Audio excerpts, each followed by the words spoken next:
Hi friends, welcome to அல்சபா channel. ஜீரக சம்பா அரிசியில் சிக்கன் பிரியாணி தாங்க இன்றைக்கி பண்ண போகிறோம். 2 கிலோ அரிசிக்கு நான் தேவையான பொருட்களெல்லாம் எடுத்து கழுவி நறுக்கி எடுத்து வச்சுருக்கேன்.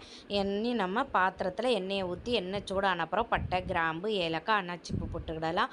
பொரிஞ்சு வந்த அப்புறம் நறுக்கி வச்சுருக்கேன் வெங்காயம் போட்டுக்கலாம். வெங்காயம் சீக்கிரமாக வதங்கி வரதுக்கு கொஞ்சம் உப்பை போட்டு வதக்கி எடுத்துக்கிடலாங்க. வெங்காயம் நல்லா வதங்கி வந்த அப்புறம் பச்சை மிளகாய், இஞ்சி பூண்டு பேஸ்ட்டை போட்டு நல்லா வதக்குன்னு வதக்கலாம். இஞ்சி பூண்டு பேஸ்ட்டை போட்ட அப்புறம் நல்லா வதக்குங்க.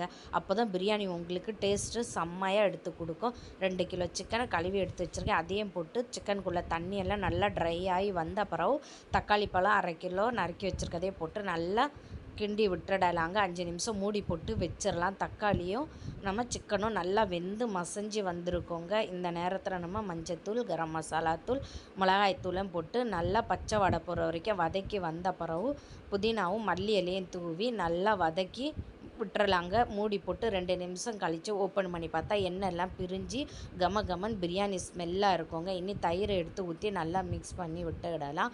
அரிசி எந்த கப்பில் எடுத்தோமோ அதே கப்பில் தண்ணி அளந்து ஊற்றிக்கிடலாங்க. உப்பு தேவையான அளவு போட்டு உப்பு காரெல்லாம் கரெக்டாக இருக்கா செக் பண்ணி பார்த்துட்டு மூடி போட்டு வச்சிடலாம். தண்ணி நல்லா கொதித்து வந்த பிறகு அரிசியை நம்ம வடிகட்டி எடுத்து ஊற்றிக்கிடலாங்க. மூடி போட்டு 10 நிமிஷம் கழித்து ஓப்பன் பண்ணி பார்த்துட்டு எலுமிச்சப்பழம் ஜூஸும் 2-3 கரண்டி எண்ணெயும் எடுத்து விட்டு நல்லா மிக்ஸ் பண்ணி விட்டுட்டு இனி நம்ம தம்முக்கு விட்டுறலாங்க. வெயிட்டான உள்ள பொருளை மேலே வச்சு 10லேருந்து 15 நிமிஷம் தீயை குறைச்சி வச்சு நம்ம தம்முக்கு விட்டுறலாம். தம்மை எடுத்து உடைச்சி பார்த்தா சூப்பராக பிரியாணி ரெடிங்க. அவ்வளோ டேஸ்டியாக கம பிரியாணி இருக்குங்க. நீங்களும் இதே மாதிரி ட்ரை பண்ணி பாருங்கள். இந்த வீடியோ பிடிச்சிருந்தனா மறக்காமல் லைக் பண்ணி சப்ஸ்கிரைப் பண்ணுங்கள். பாய்.